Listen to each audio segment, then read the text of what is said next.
It's the most common female cancer globally, so we're discussing breast cancer. Our guests are Dr. Stephen Barrett. He's a general surgeon with Southeast Georgia Health System, and his patient, Dicy Peppers. This is Health Matters from Southeast Georgia Health System. Thanks so much for joining us. I'm Joey Waller. Hi there, Dr. Barrett. Dicy, welcome. Thank you. Thank you. Hi, Joey. Hi there. Great to have you both. We appreciate the time. So first for you, Dr. Barrett, what motivated you to pursue healthcare and your specific field in the first place? Where did it all start for you? When I was 13 years old, I watched a TV show on NPR, and it was about a surgeon named Dicy A, who was a French surgeon who treated patients that had terrible congenital facial abnormalities. And I thought that was the most amazing thing that I've ever seen in my life. And so that led me down the healthcare pathway. And I know I don't do that particular surgery now, but it certainly had me very interested in performing surgery. And so I'd say that that was sort of divine intervention because I wasn't really sure what I was going to do other than that. It's interesting how many of those either doctors or others involved in healthcare, they got the itch very young, right? Yes, sir. I had no family members that were physicians. I did have some nursing providers in the family, but no doctors. So my dad was an electrical engineer, so that was very far removed from that. Interesting. So Dicy, we've got to ask you before we go any further, tell us about your first name. Rather unique, beautiful name. Where did you get it from? Well, Joey, it is funny because I've always enjoyed the name, and at first I didn't like it because it was a teasing aspect at first. However, my mother, she was in college and she had a friend, her name was Dicy, and she just thought it was so beautiful. And so she named me after her friend. And I don't know much more of the story other than that. Okay, but you've come to appreciate and love the name, yes? Yes, I do. I think it fits my personality. That's great. And what first brought you to the area? Well, I work for the Transportation Security Administration, and our academy is at FLETC, the Federal Law Enforcement Training Center. So I came as an instructor in 2016 to the academy for TSA, and that's where the story started, and I've been here ever since. So Dicy, you were expecting a routine mammogram when first referred to Dr. Barrett. When was that, and what were you feeling at the time? Well, at the time, I've never missed my mammograms. So every year I would always go and get the mammogram done. However, this particular January, I went in and I was called back, and I've never been called back before. So it was a little bit upsetting, or I guess confusing as to why. And so after I was called back, then I took an ultrasound, and from the ultrasound doctor said that it looks a little abnormal. And it was just a blessing that I was able to get with Dr. Barrett the actual day of hearing that news without having to wait to get on his roster or get an appointment with him. And what wound up being your diagnosis? Well, Dr. Barrett told me that, and what I loved about him was that he was very caring and understanding, but he was very direct. And he told me to prepare myself. And what it was the breast cancer. At that time, I don't believe that he said the triple negative. I'm not sure. But when you get that type of diagnosis, you hear maybe every fourth, fifth word that is said. You don't really hone in on everything that is told to you at that time because you're still trying to process what you just heard. I can imagine that. And so how did you react to that news, Dicy, and keep things focused and grounded under the circumstances? At that point, the way I reacted was I remained calm. I do believe that my eyes welled up. I began to form tears, but I didn't go hysterical because at that time I needed to tap into my faith and allow the Lord to remind me that he's going to be there with me. So I just took what I know my faith is, and I know how strong I am in my faith. And I just took it and said, Lord, you walk with me through this because this is going to be a journey. Sounds like a level-headed, positive mindset to have in that situation, Dicy. So, Dr. Barrett, as a general surgeon, what are those first conversations like with a patient like Dicy receiving a new breast cancer diagnosis? Obviously, medical school and your training aside, it involves a human touch, doesn't it? Oh, certainly. So from the standpoint of how I personally do it, we generally try to do it in 2 visits. As Dicy sort of alluded to, that first visit is generally very shocking for the patient. So a lot of times I'll say that they hear they had breast cancer, and hopefully when they leave, they hear also that it's very treatable. So we have a brief overview of how the treatment options will be sort of laid out. We also have some educational materials that the patient leaves with that are very helpful.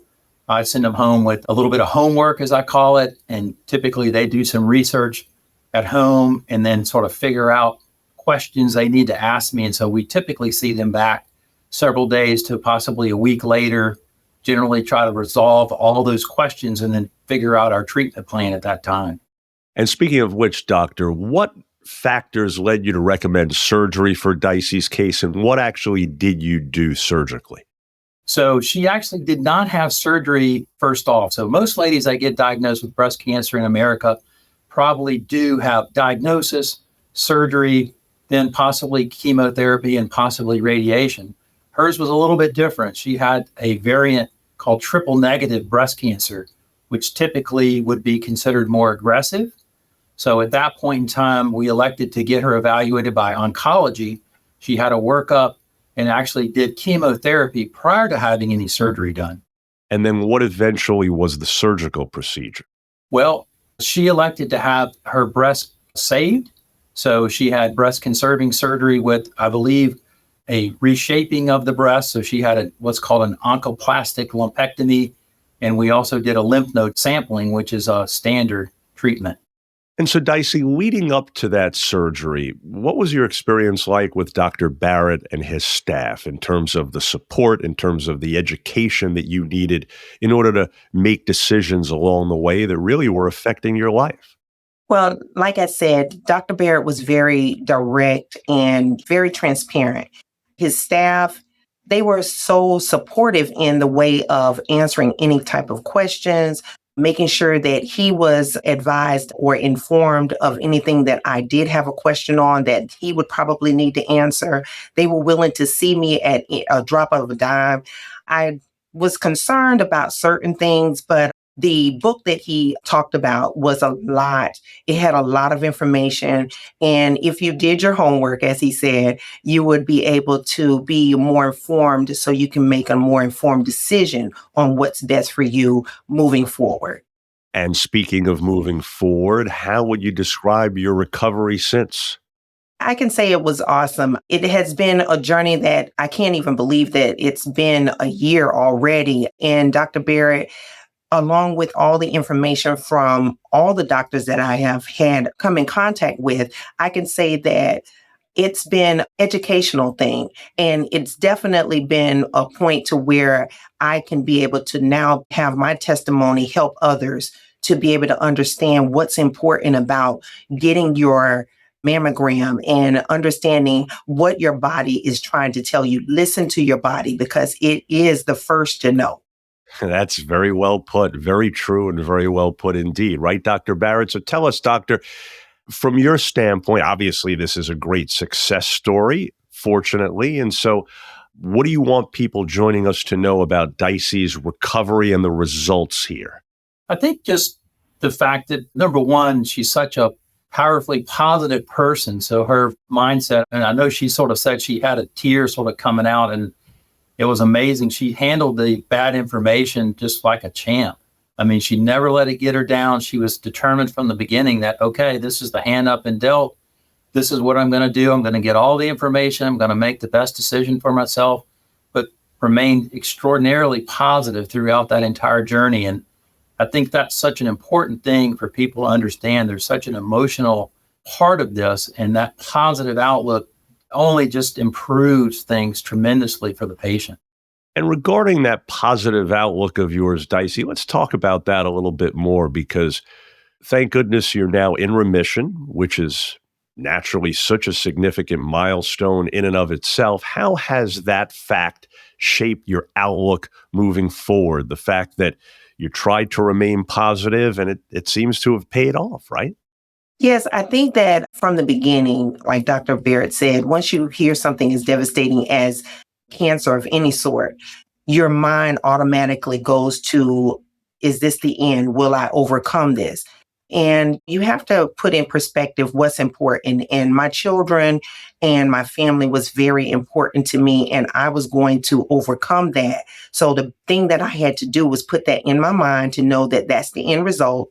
And the end result is that I'm going to be here with my family. So when I believed and held on to my faith, as I said before, a scripture came to mind, Joshua 1:9, where the Lord reminded me that do not be afraid, be courageous, be strong, and know that I'll be with you wherever you go.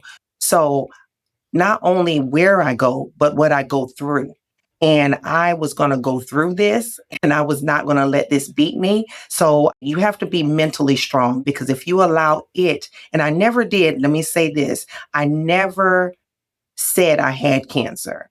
I always said that I was diagnosed with cancer, because the diagnosis is something that I can beat. But if I allow it to become a part of me and say that I have it, then that's something that has control over me. And I was not going to allow that to happen. How about this, Dicy? You've actually mentored women through your organization called Wonders of Womanhood. So how has this journey shaped or strengthened that mission of yours? Well, in my organization, I tried to get the women to understand more on a professional level. So it was more like leadership and getting them prepared for supervisory training and stuff like that. But once I became diagnosed with this, it took another turn and it added on a level of understanding that you not only need to take care of yourself and take charge of yourself at work, but you also need to take charge of yourself, your mind, your body, your soul, spiritually and mentally. So it added a level of understanding that you're not just who you are at work, you're who you are as a whole. Also, Dicey, you touched on this somewhat earlier, but to pick up on it a bit, what do you want other women joining us, especially those who may not get annual screenings or checkups as you have, to take away from your story? Those who may be fearful or may be procrastinating or whatever the case may be. What I would like for all women to understand, whether they get their annual screenings or not, is to understand that if you go in with a positive mind and you go in early detection is very important. And whether they get it early or they get it sometimes a little bit later than what they would like to, just know that you can beat it if you can remain positive. Just remain positive. But mostly get it done, because your help is with those that know how to give you the treatment, know how to give you that support, because what you're thinking is fear, and fear is false evidence that appears real. So take charge of your health and take control of it by going and getting your screenings as soon as possible every year. I love all these philosophical phrases that you're hitting us with, Dicey. I wish I had something to write these down. I'm going to have to go back and revisit them. Thank you. Absolutely. Just a couple more things here for both of you. Doctor, what's one thing you wish more people understood about that early detection and breast cancer treatment? What's the takeaway here today? I think the basic gist is that you leave all options available to yourself if you find it early. So the analogy of if you find something that's the size of a green pea, then that obviously is going to allow a woman to save her breast. If you find something the size of a softball in your breast, that may very severely limit your options to save your breast. So you may have eliminated that possibility for yourself. So early detection, in addition to what I just mentioned, was that the chances of needing chemotherapy probably go way down if you find it at a much smaller state, further along. As a woman that obviously brought a lot of faith and positivity to this experience, how has this journey strengthened that on your part? For sure. I think that what don't kill you will make you stronger. And this right here has strengthened me in more ways than I can even imagine. It strengthened me to be able to be a model for others to see that I went through it and I made it. So you can do that same thing. If I can be a model for someone else's journey, I could be a testimony to someone else just to strengthen them, support them, and let them know that you can overcome them, then the impact, the journey, it was not void. And I don't believe that the Lord allow anything. He won't put more on you than what you can bear. And sometimes you just have to have each other. You have to be strong for each other and just let everybody know it's not just family. It's a circle of love between everyone, and whoever is going through it, if they just know that they can overcome it, if they just believe. Perfect words indeed under the circumstances. Finally, for you, Dr. Barrett, how rewarding for you to be able to help a woman like Dicy in this situation. This is what it's all about, right? Exactly. I mean, I couldn't say it any better than she just did. I mean, from the standpoint, you meet lots of different people in your practice, and you meet some really special ones, and she's certainly a real special one. Just the way she handled the diagnosis, how, as we said, positive she was throughout the entire experience, how she's willing to come on this podcast and help other women, sacrifice her time for others, is very endearing. Yeah, people can learn a lot from your experience, Dicy, and the way you've handled it in more ways than one, that's for sure. Well, folks, we trust you're now more familiar with breast cancer. Dr. Barrett, please keep up all your great work. Thank you. And Dicy, congratulations on your remission, continued good health, and thanks so much for sharing your very inspirational story. Thank you so much for having me. Absolutely. And for more information, folks, please visit sghs.org/breast-health. If you found this podcast helpful, please do share it on your social media. Thanks so much again for being part of Health Matters from Southeast Georgia Health System.